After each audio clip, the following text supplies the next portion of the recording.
जय श्री कृष्णा, राधे राधे। आप सभी भक्तों का हार्दिक स्वागत है आपके अपने YouTube चैनल श्री कृष्ण दीवाने में।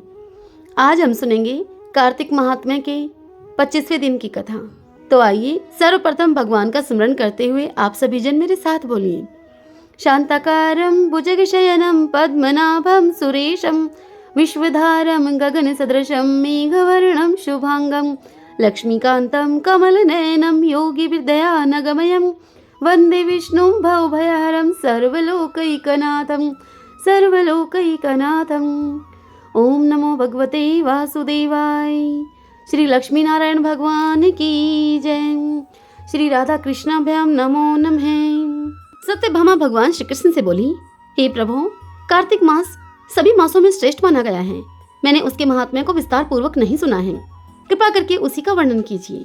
तब भगवान श्री कृष्ण सत्यभामा से बोले कि हे सत्यभामे, तुमने यह बड़ी ही उत्तम बात पूछी है। पूर्व काल में महात्मा सूत ने शौनक मुनि से आदर पूर्वक कार्तिक व्रत का वर्णन किया था।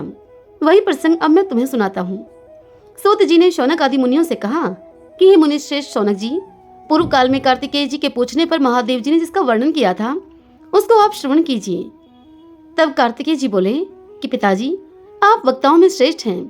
मुझे कार्तिक मास के स्नान की विधि बताइए, जिससे कि मनुष्य दुख रूपी समुद्र से पार हो जाते हैं। साथ ही तीर्थ के जल का महात्म्य और माघ स्नान का फल भी बतलाइए। तब महादेव जी कार्तिकेय से बोले कि एक और संपूर्ण तीर्थ, समस्त दान, दक्षिणाओं के सहित यज्ञ, पुष्कर, कुरुक्षेत्र, हिमालय, अक्रूर तीर्थ, काशी तथा शुक्र क्षेत्र में निवास तथा दूसरी ओर केवल कार्तिक मास हो, तो वही भगवान केशव को सर्वदा प्रिय हैं, जिसके हाथ, पैर, वाणी और मन वश में हो तथा जिसमें विद्या, तप और कीर्ति विद्यमान हो। वही तीर्थ के पूर्ण फल को प्राप्त करता है। श्रद्धा रहित नास्तिक, संशालु तथा कोरी तर्क बुद्धि का सहारा लेने वाले मनुष्य तीर्थ सेवन के फल के भागी नहीं होते। जो ब्राह्मण सवेरे उठकर सदा ही प्रातःकाल स्नान करता है, वह सभी पापों से मुक्त होकर परमात्मा को प्राप्त होता है। हे षडानंद, स्नान का महत्व जानने वाले पुरुषों ने 4 प्रकार के स्नान बतलाए हैं: वायव्य स्नान, वारुण स्नान, ब्रह्म स्नान और दिव्य स्नान। श्री कृष्ण जी से इतनी बात सुनकर सत्यभामा उनसे बोली कि हे प्रभु, मुझे चारों स्नानों की लक्षण बताइए। तब भगवान श्री कृष्ण ने कहा कि हे प्रिय, गोधूलि के द्वारा किया हुआ स्नान वायव्य कहलाता है। सागर आदि जलाशयों में किए हुए स्नान को वारुण स्नान कहते हैं। आप ही शठामयो आदि ब्राह्मण मंत्रों के उच्चारण पूर्वक जो मार्जन किया जाता है उसका नाम ब्राह्म स्नान है। और बरसते हुए मेघ के जल और सूर्य की किरणों से शरीर की शुद्धि करने वाला स्नान दिव्य स्नान माना गया है। इस प्रकार के स्नानों में वारुण स्नान श्रेष्ठ है। ब्राह्मण, क्षत्रिय, वैश्य मंत्र उच्चारण पूर्वक स्नान करें, परंतु शूद्र और स्त्रियों के लिए बिना मंत्र के ही स्नान का विधान है। बालक, युवा, वृद्ध, पुरुष, स्त्री और नपुंसक सब लोग कार्तिक और माघ में प्रातःकाल स्नान की प्रशंसा करते हैं। कार्तिक मास में प्रातःकाल स्नान करने वाले लोग मनोवांछित फल को प्राप्त करते हैं। यह सुनकर कार्तिकेय जी ने महादेव जी से पूछा।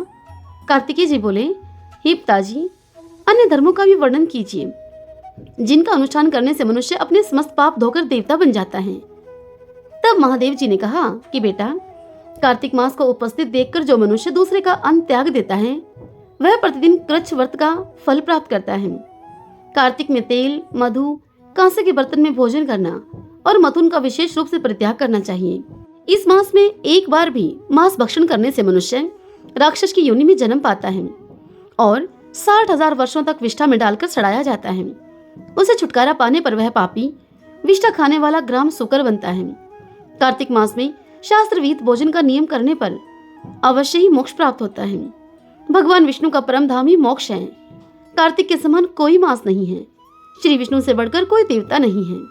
वेद के तुल्य कोई शास्त्र नहीं है। गंगा के समान कोई तीर्थ नहीं है। सत्य के समान कोई सदाचार नहीं है। सतयुग के समान कोई युग नहीं है। रसना के तुल्य तृप्ति का दूसरा कोई साधन नहीं है। दान के सदृश सुख नहीं है। धर्म के समान कोई मित्र नहीं है और नेत्र के समान कोई ज्योति नहीं है। स्नान करने वाले पुरुषों के लिए समुद्रगामिनी पवित्र नदी प्रायः दुर्लभ होती है। कुल के अनुरूप उत्तम शील वाली कन्या, कुलीन और शीलवान दंपति, जन्मदायिनी माता, विशेष रूप से पिता, साधु पुरुषों के समान का अवसर, धार्मिक पुत्र, द्वारका का निवास, भगवान श्री कृष्ण का दर्शन, गोमती का स्नान और कार्तिक का व्रत, ये सब मनुष्य के लिए प्रायः दुर्लभ हैं। चंद्रमा और सूर्य के ग्रहण काल में ब्राह्मणों को पृथ्वी दान करने से जिस फल की प्राप्ति होती है वह कार्तिक में भूमि पर शयन करने वाले पुरुष को स्वतः प्राप्त हो जाता है। ब्राह्मण दंपति को भोजन कराएं, चंदन आदि से उनकी पूजा करें, कंबल, नाना प्रकार के रत्न और वस्त्र का दान करें, ओढ़ने के साथ ही बिछौना भी दें। तुम्हें कार्तिक मास में जूते और छाते का भी दान करना चाहिए। कार्तिक मास में जो मनुष्य प्रतिदिन पत्तल में भोजन करता है वह 14 इंद्रों की आयु पर्यंत कभी दुर्गति में नहीं पड़ता है। उसे संपूर्ण कामनाओं तथा समस्त तीर्थों का फल प्राप्त होता है। पलाश के पत्ते पर भोजन करने से मनुष्य कभी भी नरक नहीं देखता, किंतु वह पलाश के बिचले पत्र का अवश्य ही त्याग कर दे। कार्तिक मास में तिल का दान, नदी का स्नान, सदा ही साधु पुरुषों का सेवन और पलाश के पत्तों में भोजन सदा ही मोक्ष को देने वाला है। कार्तिक के महीने में मौन व्रत का पालन करना, पलाश के पत्ते में भोजन करना, तिल मिश्रित जल से स्नान करना, निरंतर क्षमा का आश्रय लेना और पृथ्वी पर शयन करने वाला पुरुष युग युग के उपार्जित पापों का नाश कर डालता है। जो कार्तिक के मास में भगवान विष्णु के सामने उषा काल तक जागरण करता है उसे सहस्त्र गोदान का फल मिलता है। पितृ पक्ष में अन्नदान करने से तथा ज्येष्ठ और आषाढ़ मास में जल देने से मनुष्यों को जो फल मिलता है वह कार्तिक में दूसरों का दीपक जलाने मात्र से प्राप्त हो जाता है। जो बुद्धिमान कार्तिक में मन, वाणी और क्रिया के द्वारा पुष्कर तीर्थ का स्मरण करता है उसे तो लाखों करोड़ों गुना पुण्य होता है। माघ मास में प्रयाग, कार्तिक में पुष्कर और वैशाख मास में अवंतीपुरी अर्थात वैशाख के मास में उज्जैन, ये एक युग तक उपार्जित किए हुए पापों का नाश कर डालते हैं। हे कार्तिकेय, संसार में विशेष रूप से कलयुग में ही वे मनुष्य धन्य हैं जो कि सदा पितरों के उद्धार के लिए श्रीहरि का सेवन करते हैं। हे बेटा, बहुत से पिंड देने और गया में श्राद्ध आदि करने की क्या आवश्यकता है। वे मनुष्य तो हरि भजन के ही प्रभाव से पितरों का नरक से उद्धार कर देते हैं। यदि पितरों के उद्देश्य से दूध आदि के द्वारा भगवान विष्णु को स्नान कराया जाए तो वे पितर स्वर्ग में पहुंचकर कोटि कल्पों तक देवताओं के साथ निवास करते हैं। जो कमल के एक फूल से भी देवेश्वर भगवान श्री लक्ष्मीपति जी की पूजा करता है वह 1 करोड़ वर्ष तक के अपने समस्त पापों का नाश कर देता है। देवताओं के स्वामी भगवान विष्णु कमल के एक पुष्प से भी पूजित और अभिवंदित होने पर 1700 अपराध क्षमा कर देते हैं। हे षडानन, जो मुख में, मस्तक पर तथा शरीर में भगवान की प्रसाद भूता तुलसी को प्रसन्नता पूर्वक धारण करता है उसे कलयुग नहीं छूता है। भगवान विष्णु को निवेदन किए हुए प्रसाद से जिसके शरीर का स्पर्श होता है उसके पाप और व्याधियां नष्ट हो जाती हैं। शंख का जल, श्री हरि को भक्ति पूर्वक अर्पण किया हुआ नैवेद्य और चरणोदक, चंदन तथा प्रसाद स्वरूप धूप, ये ब्रह्म हत्या का भी पाप दूर करने वाले हैं। हरि ओम तत्सत। गोविंदे गोविंदे हरे मुरारी, गोविंदे गोविंदे मुकुंद कृष्ण, गोविंदे गोविंदे रथांग पाणि, गोविंदे दामोदर माधवेति। जैसा कि आप सब जानते ही होंगे, कल की गोपाष्टमी है। गोपाष्टमी के दिन विभिन्न शुभ फलों की प्राप्ति करने के लिए, अपनी प्रगति के मार्ग प्रशस्त करने के लिए, अपने सौभाग्य की वृद्धि करने के लिए और जीवन में चल रही समस्याओं के समाधान के लिए गोपाष्टमी के विशेष दिन इन कार्यों को आप जरूर करें। इस दिन एक साबुत हल्दी की गांठ लेनी है। इस दिन स्नान आदि करने के बाद स्वच्छ वस्त्र धारण करें। तदंतर गाय माता की पूजा करें, उनको रोली का तिलक लगाएं, फूल की माला पहनाएं और फूल लेकर धूप दीप दिखाते हुए गौ माता की आरती करें। हाथ जोड़कर उनको प्रणाम करें। गौ माता को चुनरी चढ़ाएं, उनके चरणों में फूल चढ़ाएं और उबले हुए चने का प्रसाद खिलाएं। गाय के लिए बनाई हुई पहली रोटी पर थोड़ा सा गुड़ रखकर अथवा बनी हुई खीर रखकर उस रोटी पर गाय को खिलाएं। गौ माता की आरती कपूर से करनी है। गाय को इस दिन अपने हाथों से पानी पिलाएं। इस दिन थोड़ा समय निकालकर गौ माता पर हाथ फिराएं, उनकी सेवा करें। गोपाष्टमी के दिन गाय का एक उपला लेकर उस पर थोड़ा सा कपूर का टुकड़ा रखकर पूरे घर में वह धूप दिखाएं और धूप दिखाने के बाद उस उपले को घर की दक्षिण दिशा में रख दें। इस दिन ऐसा करने से आपके परिवार के सदस्यों के सभी कार्य बिना किसी बाधा के ही सफल होंगे। गोपाष्टमी के दिन गाय को हरा चारा खिलाएं तथा गाय के पैरों के नीचे की मिट्टी को अपने व अपने बच्चों के माथे पर लगाएं। गोपाष्टमी के दिन घर के मुख्य द्वार पर गाय के गोबर से स्वास्तिक का चिन्ह भी बनाया जाता है। ऐसा करने से होता यह है कि हमारे घर में जो भी नेगेटिव एनर्जी होती है उससे हमारे घर की रक्षा होगी। गौ माता के चारों ओर 7 बार परिक्रमा करनी चाहिए और गेहूं के दलिये में थोड़ा सा पानी छिटक कर वह गाय को खिलाएं। ऐसा करने से अनंत पुण्य की प्राप्ति होती है और आपके सभी बिगड़े कार्य संवरते हैं। तो इस दिन थोड़ा समय निकालकर आप यह कार्य अवश्य करें। आइए अब हम श्रीमद् भागवत महापुराण से आज की कथा का श्रवण करते हैं। ओम श्री परमात्मने नमः। राजा परीक्षित ने श्री सुखदेव मुनि से पूछा कि हे भगवान, आप वेद वेताओं में श्रेष्ठ हैं। मैं आपसे यह जानना चाहता हूँ कि जब ब्रह्मा जी ने निर्गुण भगवान के गुणों का वर्णन करने के लिए नारद जी को आदेश दिया, तब उन्होंने किन किन को किस रूप में उपदेश किया। एक तो अचिंत्य शक्तियों के आश्रय भगवान की कथाएं ही लोगों का परम कल्याण परम मंगल करने वाली हैं। दूसरे देवऋषि नारद जी का सभी को भगवत दर्शन कराने का स्वभाव है। अवश्य ही आप उनकी बातें मुझे सुनाइए। हे महाभाग्यवान शुकदेव जी, मुझे आप ऐसा उपदेश कीजिए कि मैं अपने अशक्ति रहित मन को सर्वात्मा भगवान श्री कृष्ण में तन्मय करके अपना शरीर छोड़ सकूं। जो लोग उनकी लीला कथाओं का श्रद्धा के साथ नित्य श्रवण और कथन करते हैं, उनके हृदय में थोड़े ही समय में भगवान प्रकट हो जाते हैं। श्री कृष्ण कान के छिद्रों के द्वारा अपने भक्तों के भाव में हृदय कमल पर जाकर बैठ जाते हैं। जिस प्रकार से शरद ऋतु जल का गंधैलापन मिटा देती है, ठीक वैसे ही वे भक्तों के मनोमैल का नाश कर देते हैं। जिसका हृदय शुद्ध हो जाता है, वह श्री कृष्ण के चरण कमलों को एक क्षण के लिए भी नहीं छोड़ता है। जैसे मार्ग के समस्त क्लेशों से छुटकर घर पर आया हुआ पथिक अपने घर को नहीं छोड़ता। हे भगवान, जीव का पंचभूतों के साथ कोई संबंध नहीं है, फिर भी इसका शरीर पंचभूतों से ही बनता है।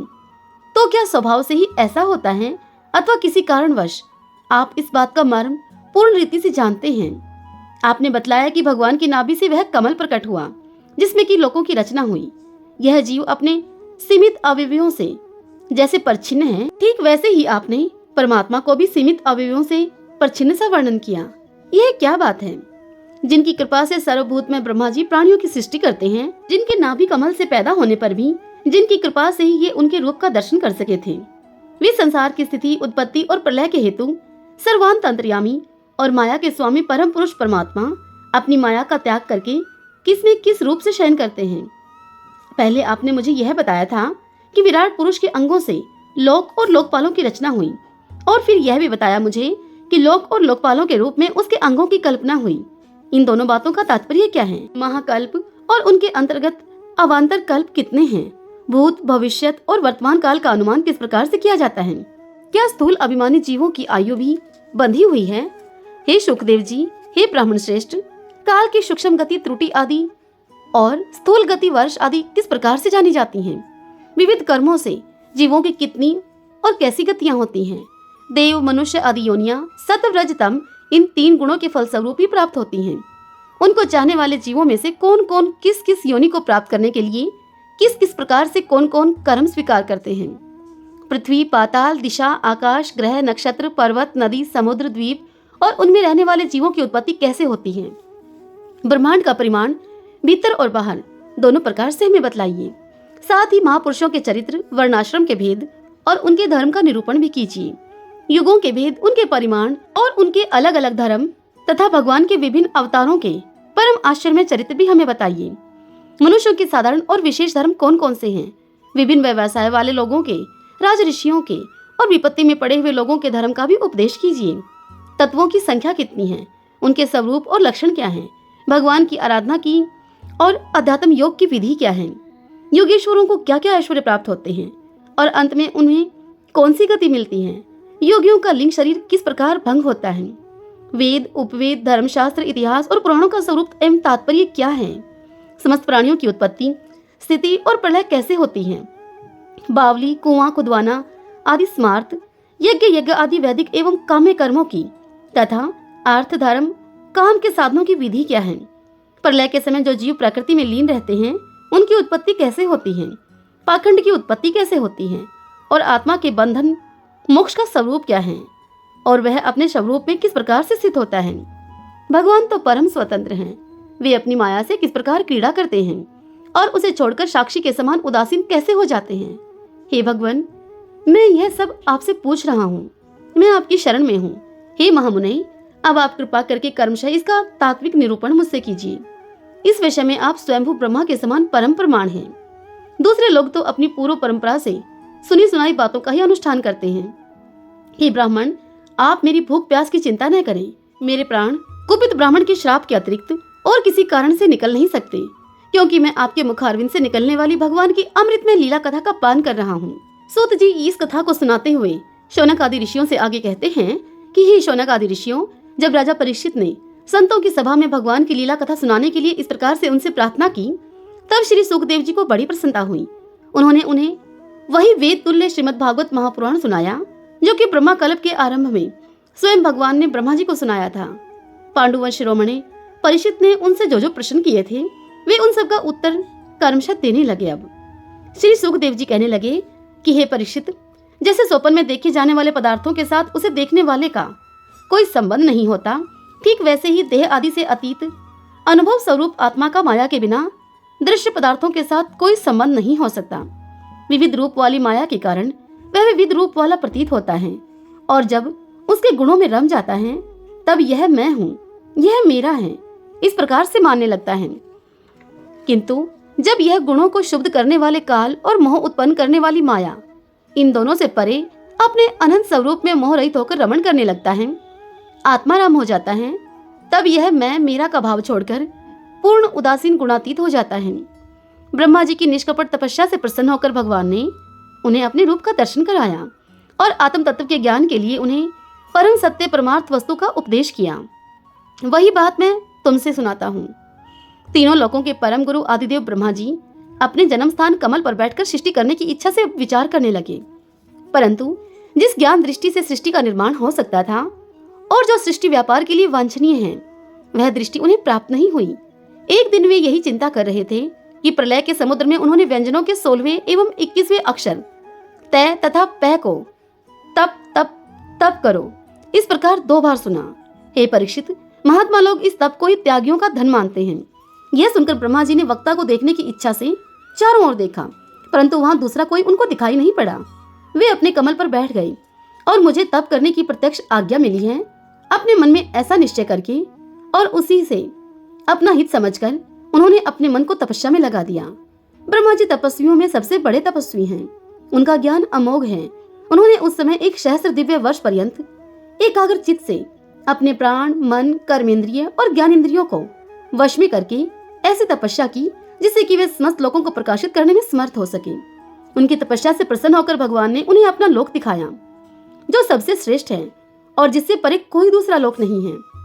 उस लोक में किसी भी प्रकार के कलेश, मोह और भय नहीं है।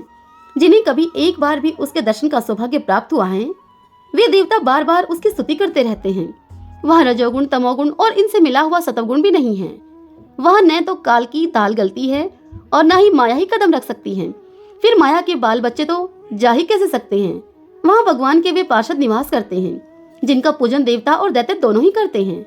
उनका उज्जवल आभा से युक्त श्याम शरीर, शतदल कमल के समान कोमल नेत्र और पीले रंग के वस्त्र शोभायमान हैं।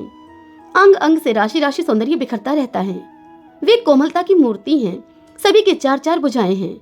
वे स्वयं तो अत्यंत तेजस्वी हैं ही, मणि जड़ित स्वर्ण के प्रभा में आभूषण भी धारण किए रहते हैं। उनकी छवि मूंगे, वैदुर्य मणि और कमल के उज्जवल तंतु के समान है। उनके कानों में कुंडल, मस्तक पर मुकुट और कंठ में मालाएं शोभायमान हैं। जिस प्रकार आकाश बिजली के सहित बादलों से शोभायमान होता है, ठीक वैसे ही वह लोक मनोहर कामनियों की कांति से युक्त महात्माओं के दिव्य तेजोमय विमानों से स्थान स्थान पर सुशोभित होता रहता है।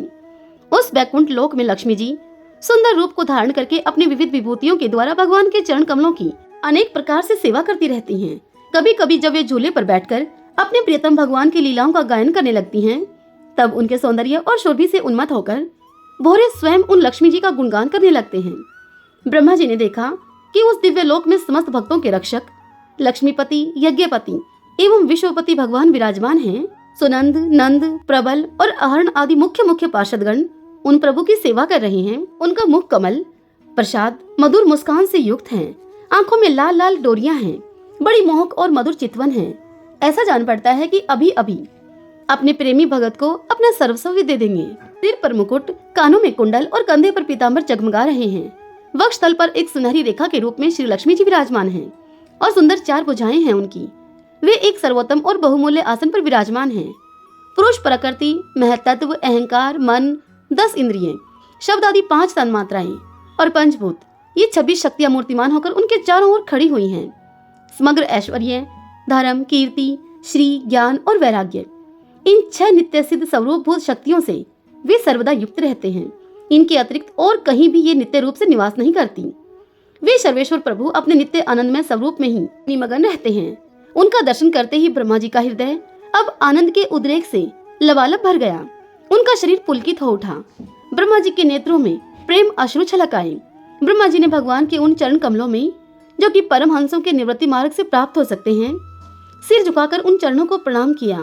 ब्रह्मा जी के प्यारे भगवान अपने प्रिय ब्रह्मा को प्रेम और दर्शन के आनंद में निमग्न शरणागत तथा प्रजा सृष्टि के लिए आदेश देने के योग्य देखकर बड़े प्रसन्न हुए।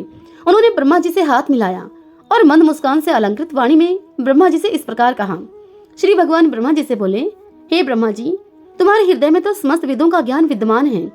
तुमने सृष्टि रचना की इच्छा से चिरकाल तक तपस्या करके मुझे भली भांति संतुष्ट कर दिया है। मन में कपट रखकर योग साधन करने वाले मुझे कभी भी प्रसन्न नहीं कर सकते। तुम्हारा कल्याण हो, तुम्हारी जो अभिलाषा हो वही वर तुम मुझसे मांग लो, क्योंकि मैं मुंह मांगी वस्तु देने में समर्थ हूँ। हे ब्रह्मा जी, जीव के समस्त कल्याणकारी साधनों का विश्राम प्रियवसान मेरे दर्शन में ही है। तुमने मुझे देखे बिना ही उस सोने जल में मेरी वाणी को सुनकर इतनी घोर तपस्या की है। इससे मेरी इच्छा से तुम्हें इस लोक का दर्शन हुआ है। तुम उस समय सृष्टि रचना का कर्म करने में की करते विमूढ़म हो रहे थे। इसी से मैंने तुम्हें तपस्या करने की आज्ञा दी थी, क्योंकि हे निष्पाप, तपस्या मेरा हृदय है और मैं स्वयं तपस्या की आत्मा हूँ। मैं तपस्या से ही इस संसार की सृष्टि करता हूँ, तपस्या से ही इसका धारण पोषण करता हूँ और फिर तपस्या से ही इसको अपने में लीन कर लेता हूँ। तपस्या मेरी एक दुर्लंघनीय शक्ति है।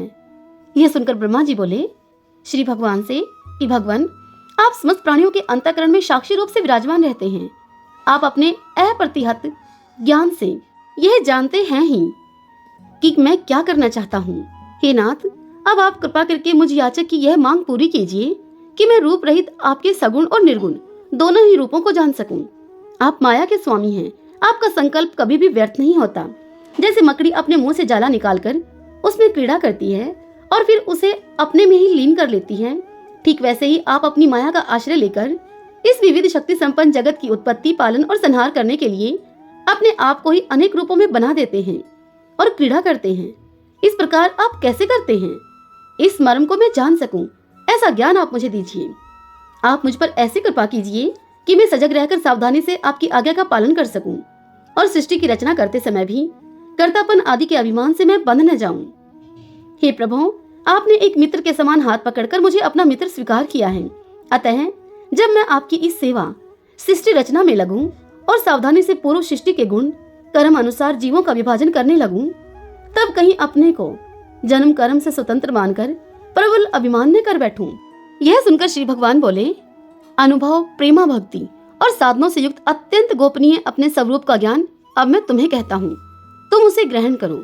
मेरा जितना विस्तार है, मेरा जो लक्षण है, मेरे जितने और जैसे रूप, गुण और लीलाएं हैं, मेरी कृपा से तुम उनका तत्व ठीक ठीक वैसा ही अनुभव करो। सृष्टि के पूर्व केवल मैं ही मैं था। मेरे अतिरिक्त न स्थूल था, न सूक्ष्म और न तो दोनों का कारण अज्ञान। जहाँ यह सृष्टि नहीं है, वहाँ मैं ही मैं हूँ और इस सृष्टि के रूप में जो कुछ प्रतीत हो रहा है वह भी मैं ही हूँ और जो कुछ बच रहेगा वह भी मैं ही हूँ। वास्तव में न होने पर भी जो कुछ अनिर्वचनीय वस्तु मेरे अतिरिक्त मुझ परमात्मा में दो चंद्रमाओं की तरह मिथ्या ही प्रतीत हो रही है, अथवा विद्यमान होने पर भी आकाश मंडल के नक्षत्रों में राहु की भांति जो मेरी प्रतीति नहीं होती, इसे मेरी माया समझना चाहिए। जैसे प्राणियों के पंचभूत रचित छोटे बड़े शरीरों में आकाश आदि पंच महाभूत उन शरीरों के कार्य रूप से निर्मित होने के कारण प्रवेश करते भी हैं और पहले से ही उन स्थानों और रूपों में कारण रूप से विद्यमान रहने के कारण प्रवेश नहीं भी करते, वैसे ही उन प्राणियों के शरीर की दृष्टि से मैं उनमें आत्मा के रूप से प्रवेश किए हुए हूँ और आत्म दृष्टि से अपने अतिरिक्त और कोई वस्तु न होने के कारण उनमें प्रवेश नहीं भी हूँ। यह ब्रह्मा नहीं, यह ब्रह्मा नहीं, इस प्रकार निषेध की पद्धति से और यह ब्रह्मा है, यह ब्रह्मा है, इस अनियव की पद्धति से यह सिद्ध होता है कि सर्वातीत एवं सर्वस्वरूप भगवान ही सर्वदा और सर्वत्र स्थित हैं। यही वास्तविक तत्व हैं। जो आत्मा अथवा परमात्मा का तत्व जानना चाहते हैं, उन्हें केवल इतना ही जानने की आवश्यकता है। हे ब्रह्मा जी, तुम अविचल समाधि के द्वारा मेरे इस सिद्धांत में पूर्ण निष्ठा कर लो। इसे तुम्हें कल्प कल्प में विविध प्रकार की सृष्टि रचना करते रहने पर भी कभी मोह नहीं होगा। श्री सुखदेव जी कहते हैं कि हे परीक्षित, लोक पितामह ब्रह्मा जी को इस प्रकार का उपदेश देकर अजन्मा भगवान ने उनके देखते ही देखते अपने उस रूप को छिपा लिया। जब सर्वभूत स्वरूप ब्रह्मा जी ने देखा कि भगवान ने अपने इंद्रिय गोचर स्वरूप को हमारे नेत्रों के सामने से हटा लिया है, तब उन्होंने अंजलि बांधकर उनको प्रणाम किया और पहले कल्प में जैसी सृष्टि थी उसी रूप में इस विश्व की रचना की। एक बार धर्मपति प्रजापति ब्रह्मा जी ने सारी जनता का कल्याण हो अपने इस स्वार्थ की पूर्ति के लिए विधि पूर्वक यम नियमों को धारण किया। उस समय उनके पुत्रों में सबसे अधिक प्रिय परम भक्त देवर्षि नारद जी ने मायापति भगवान की माया का तत्व जानने की इच्छा से बड़े संयम, विनय और सौम्यता से अनुगत होकर उनकी सेवा की और उन्होंने सेवा से ब्रह्मा जी को बहुत ही संतुष्ट कर लिया। हे परीक्षित, जब देवर्षि नारद जी ने देखा कि मेरे लोक पितामह ब्रह्मा जी मुझ पर प्रसन्न हैं, तब उन्होंने उनसे यही प्रश्न किया जो तुम मुझसे कर रहे हो। उनके प्रश्न से ब्रह्मा जी और भी प्रसन्न हुए। फिर उन्होंने यह 10 लक्षण वाला भागवत पुराण अपने पुत्र नारद को सुनाया, जिसका स्वयं भगवान ने उन्हें उपदेश किया था। हे परीक्षित, जिस समय मेरे परम तेजस्वी पिता सरस्वती के तट पर बैठकर परमात्मा के ध्यान में मगन थे, उस समय देवर्षि नारद जी ने वही भागवत उनको सुनाया। तुमने मुझसे जो यह प्रश्न किया है कि विराट पुरुष से इस जगत की उत्पत्ति कैसे हुई, तथा दूसरे भी जो बहुत से प्रश्न किए हैं, उन सब का उत्तर मैं उसी भागवत पुराण के रूप में तुम्हें देता हूँ। ओम श्री परमात्मने नमः। आइए आप कार्तिक स्नान की विशेष 5 कथाओं का श्रवण करें। आज गोपाष्टमी है, तो सर्वप्रथम गोपाष्टमी की कथा का श्रवण करते हैं। कार्तिक शुक्ल पक्ष की अष्टमी तिथि को गोपाष्टमी के रूप में मनाया जाता है। इस दिन भगवान श्री कृष्ण ने गौ को चराने की लीला की थी। इस दिन बछड़े के सहित गाय का पूजन करने का विधान है। इस दिन प्रातःकाल उठकर नित्य कर्म से निवृत्त होकर स्नान करते हैं। प्रातःकाल ही गौओं और उनके बछड़ों को स्नान कराया जाता है। गौ माता के शरीर पर इस दिन मेहंदी, रोली और हल्दी के थापे लगाए जाते हैं। गायों को सजाया जाता है। प्रातःकाल ही धूप, दीप, पुष्प, अक्षत, रोली, गुड़, जलेबी, वस्त्र और जल से गौ माता की पूजा की जाती है और उनकी आरती उतारी जाती है। पूजन करने के बाद गौ माता को ग्रास दिया जाता है। उनकी परिक्रमा की जाती है और परिक्रमा के बाद गौओं के साथ कुछ दूर तक चला जाता है। आइए अब कथा का श्रवण करें। गोपाष्टमी की कथा के रूप में भगवान श्री कृष्ण के द्वारा गौचारण की गई लीला को सुना जाता है। भगवान ने जब 6ठे वर्ष की आयु में प्रवेश किया, तब एक दिन माता यशोदा से भगवान कहने लगे कि मैया, अब हम बड़े हो गए हैं। यह सुनकर माँ यशोदा बोली, अच्छा लल्ला, अब तुम बड़े हो गए हो तो बताओ अब क्या करें हम। तब भगवान ने कहा कि अब हम बछड़े चराने के लिए नहीं जाएंगे, अब हम गाय चराएंगे। यह सुनकर यशोदा माँ कहने लगी कि ठीक है, तुम अपने बाबा से पूछ लेना। मैया के इतना कहते ही झट से भगवान अब नंद बाबा के पास पूछने के लिए पहुंच गए। तब उनको नंद बाबा ने कहा कि लाला, अभी तो तुम बहुत छोटे हो, अभी तुम बछड़े ही चराओ। यह सुनकर भगवान ने कहा कि बाबा, अब हम बछड़े नहीं चराएंगे, हम तो गाय ही चराएंगे। जब भगवान नहीं माने तो नंद बाबा बोले कि ठीक है लाला, तुम पंडित जी को बुला लाओ, वह गौचारण का मुहूर्त देखकर हमें बता देंगे। बाबा की इस बात को सुनकर भगवान अब झट से पंडित जी के पास जा पहुंचे और जाकर उनसे बोले कि पंडित जी, आपको बाबा ने बुलाया है, गौचारण का मुहूर्त देखना है, आप आज ही का मुहूर्त बता देना, मैं आपको बहुत सारा माखन दूंगा। पंडित जी नंद बाबा के पास पहुंचे और बार बार पंचांग देखकर यह गणना करने लगे।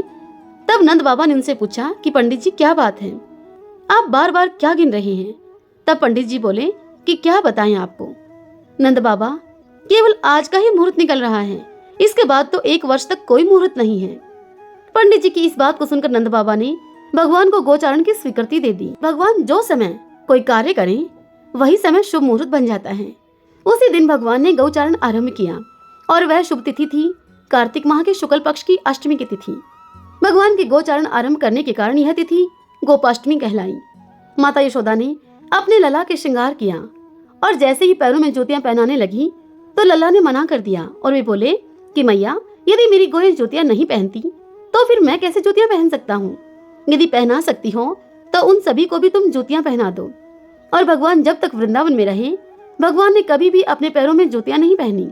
आगे आगे गोएं और उनके पीछे बांसुरी बजाते हुए भगवान और उनके पीछे बलराम और श्री कृष्ण के यश का गान करते हुए ग्वाल गोपाल इस प्रकार से विहार करते हुए भगवान ने उस वन में प्रवेश किया। तभी से भगवान की गोचारण लीला का आरंभ हुआ। जब भगवान गोए चराते हुए वृंदावन जाते, तब उनके चरणों से वृंदावन की भूमि अत्यंत ही पावन हो जाती। वह वन गौओं के लिए हरी भरी घास से युक्त एवं रंग बिरंगे पुष्पों की खान बन गया था। सभी बोलिए गौ गोपाल की जय, गोपाष्टमी की जय। धरती माता की कहानी। एक ब्राह्मणी थी, वह बहुत ही धार्मिक थी। सभी ग्रामवासी उसका बहुत आदर सम्मान किया करते थे। कोई भी उसकी शरण में आता तो वह सभी की मदद किया करती थी। मन ही मन भगवान का स्मरण किया करती थी। भगवान की सेवा पूजा और जरूरतमंदों की सेवा ही उसका परम धर्म था। एक दिन वह ब्राह्मणी मरकर अब भगवान के घर गई। वहां जाकर वह बोली कि मुझे बैकुंठ का रास्ता बता दो। तब स्वर्ग से एक दूत आया और बोला, ब्राह्मणी आपको क्या चाहिए? यह सुनकर वह ब्राह्मणी बोली कि मुझे बैकुंठ का रास्ता बता दो। अब आगे आगे दूत और पीछे पीछे ब्राह्मणी मंदिर तक गए। ब्राह्मणी बहुत धार्मिक महिला थी, तो उसने बहुत दान पुण्य कर रखा था। उसे विश्वास था कि उसके लिए बैकुंठ का रास्ता अवश्य खुल जाएगा। ब्राह्मणी ने वहां जाकर देखा तो वहां पर एक बड़ा सा मंदिर, सोने का सिंहासन, हीरे मोती से जड़ी हुई छतरी थी। चित्रगुप्त जी न्याय सभा में बैठे हुए साक्षात इंद्र के समान शोभा पा रहे थे और न्याय नीति से अपना राज्य संभाल रहे थे। यमराज जी सभी को कर्म के अनुसार दंड दे रहे थे। ब्राह्मणी ने वहां जाकर सबको प्रणाम किया और बोली कि मुझे बैकुंठ जाना है।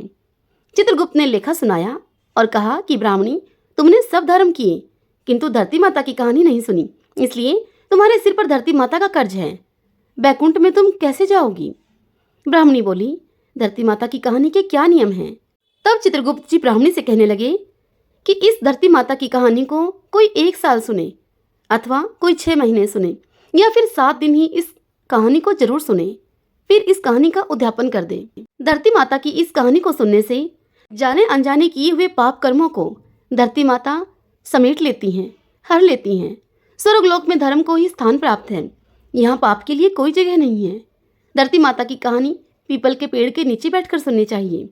यह बात सुनकर ब्राह्मणी ने चित्रगुप्त जी से प्रार्थना की कि मुझे 7 दिन वापस पृथ्वीलोक पर जाने दो, मैं कहानी सुनकर वापस आ जाऊंगी। तब चित्रगुप्त जी ने उसका लेखा जोखा देखकर 7 दिन के लिए उसको पृथ्वी पर भेज दिया। अब ब्राह्मणी जीवित ही पृथ्वी पर आ गई। ब्राह्मणी ने अपने परिवार वालों से आकर कहा कि मैं 7 दिन के लिए धरती माता की कहानी सुनने के लिए वापस आ गई हूँ। इस कथा को सुनने से बड़ा ही पुण्य मिलता है। तदंतर उस ब्राह्मणी ने पीपल के पेड़ के नीचे बैठकर अपने परिवारजनों के सहित 7 दिन धरती माता की कहानी सुनी। 7 दिन पूरे होने पर वापस धर्मराज जी का बुलावा आया और ब्राह्मणी को बैकुंठ में श्रीहरि के चरणों में स्थान प्राप्त हुआ। जो कोई भी प्राणी धरती माता की कहानी को सुनता है, मृत्यु के समय सभी पाप कर्म धरती माता हर लेती है उसके और उसे बैकुंठ में स्थान प्राप्त होता है। सभी बोली धरती माता की जय। एक सास थी, वह कार्तिक के महीने में 12 कोस गंगा स्नान करने के लिए जाती थी। उसकी बहू घर में रहकर ही कटड़िया में पानी डालकर इस प्रकार से कहती। वह बहू कहती कि मन चंगा तो कटौती में गंगा। बहू के इतना कहते ही घर में ही गंगा जी आ जाती और वह बहू स्नान कर लेती। एक दिन उसकी सास की नथ गंगा जी के पानी में नहाते समय बह गई। उस सास ने बहुत ढूंढा लेकिन वह नथ पानी में कहीं नहीं मिली। जब बहू घर में रहकर ही गंगा स्नान करने लगी तब उस सास की नथ बहू के कटड़िया वाले पानी के अंदर आ गई। उसने नथ को पहचान लिया और संभाल कर रख दिया। जब सास गंगा स्नान करके घर वापस लौटी तो सास बहुत ही उदास थी।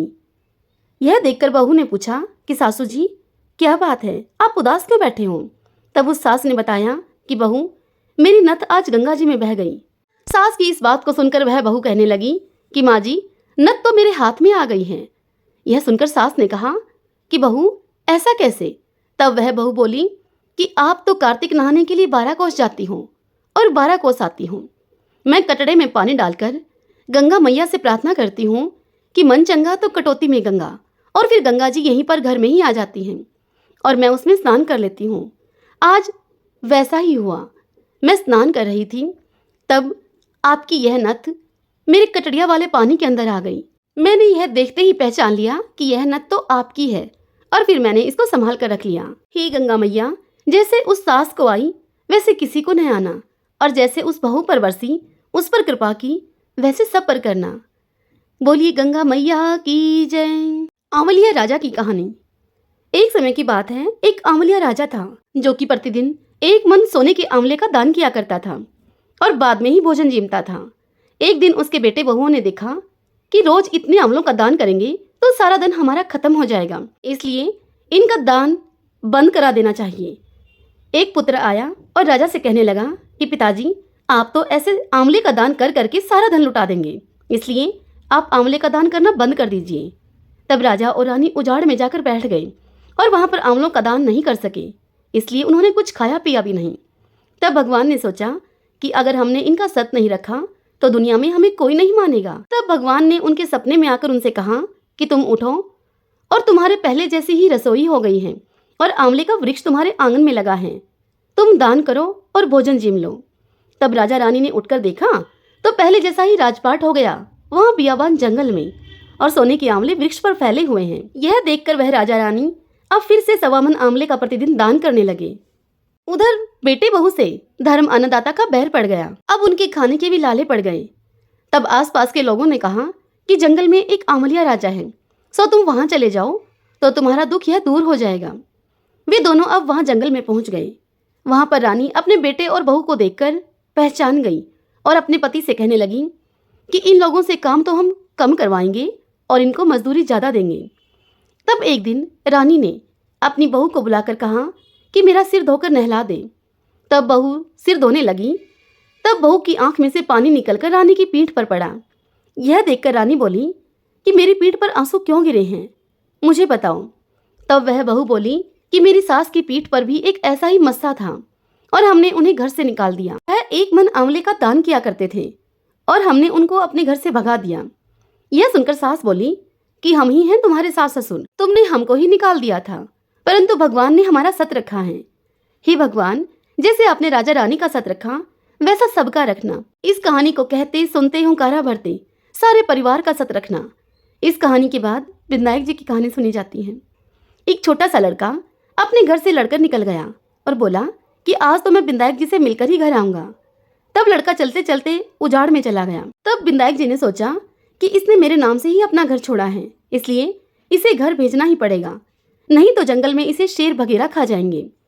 फिर विनायक जी बूढ़े ब्राह्मण का वेश धारण करके वहां पर आए और उस बालक से कहने लगे कि तू कहाँ से आ रहा है और तू कहाँ को जाएगा। तब वह लड़का बोला कि मैं विनायक जी से मिलने के लिए जा रहा हूँ। तब विनायक जी बोले कि मैं ही हूँ विनायक, मांग तो क्या मांगता है, परंतु एक बार में ही मांगना। यह सुनकर वह लड़का बोला क्या मांगू, अन्न हो, धन हो, हाथी की सवारी हो, स्त्री ऐसी हो जैसे कि फूल गुलाब का। तब विनायक जी बोले कि लड़के, तूने तो सब कुछ मांग लिया, जा तेरे सब कुछ ऐसा ही हो जाएगा। फिर वह लड़का अपने घर को आया तो देखा कि एक छोटी सी लड़की आंगन में एक चौकी पर बैठी है और घर में बहुत सा धन हो गया है। तब वह लड़का अपनी माँ से कहने लगा कि देख माँ, कितना धन लेकर आया हूँ, विनायक जी से मांग कर लाया हूँ यह धन मैं। हे विनायक जी महाराज, जैसा उस लड़के को धन दिया उस लड़के पर टूटे वैसा सबको देना, सभी पर कृपा करना। इस कथा को कहते सुनते हुंकारा भरते सभी के दारिद्र्य को दूर करना, सब पर कृपा करना। बोलिए विनायक जी महाराज की जय। जय जय तुलसी माता, सब जग की सुखदाता वरदाता। जय जय तुलसी माता, सब योगों के ऊपर सब रोगों के ऊपर रुज से रक्षा करके भवत्राता। जय जय तुलसी माता, बटुपुत्री हे श्यामा, सुरबल हे ग्राम्या, विष्णु प्रिय जो तुमको सेवे सो नर तर जाता। जय जय तुलसी माता, हरि के शीश विराजत त्रिभुवन से हो वंदित, पतित जनों की तारणी विख्याता। जय जय तुलसी माता, लेकर जन्म विजन में आई दिव्य भवन में, मानव लोक तुम्ही से सुख संपत्ति पाता। जय जय तुलसी माता, हरि को तुम अति प्यारी, श्याम वरण कुमारी, प्रेम अजब है उनको तुमसे कैसा नाता। जय जय तुलसी माता, जय जय तुलसी माता। शालिग्राम सुनो विनती मेरी, यह वरदान दया कर पाऊं, प्रातः समय उठी मंजन करके प्रेम सहित मैं स्नान कराऊं, चंदन धूप दीप तुलसी दल वरण वरण के पुष्प चढ़ाऊं, तुम्हारे सामने नृत्य करूं नित, प्रभु घंटा शंख मृदंग बजाऊं, चरण धोए चरणामृत लेकर कुटुंब सहित बैकुंठ सिधाऊं, जो कुछ रूखा सूखा घर में भोग लगा कर भोजन पाऊं, मन वचन कर्म से पाप किए जो परिक्रमा के साथ बहाऊं, ऐसी कृपा करो तुम मुझ पर यम के द्वार में जाने न पाऊं, माधो मांस की विनती यही है हरिदासन के दास कहाऊं। शालिग्राम सुनो विनती मेरी, यह वरदान दया कर पाऊं। शालिग्राम भगवान की जय। प्रभु नाम को 5 बार बोलते हुए आइए अब संकीर्तन करते हैं। श्री कृष्ण गोविंद हरि मुरारी, हे नाथ नारायण वासुदेव। श्री कृष्ण गोविंद हरि मुरारी, हे नाथ नारायण वासुदेवा। श्री कृष्ण गोविंद हरि मुरारी, हे नाथ नारायण वासुदेवा। श्री कृष्ण गोविंद हरि मुरारी, हे नाथ नारायण वासुदेव। जय श्री कृष्णा। राधे राधे।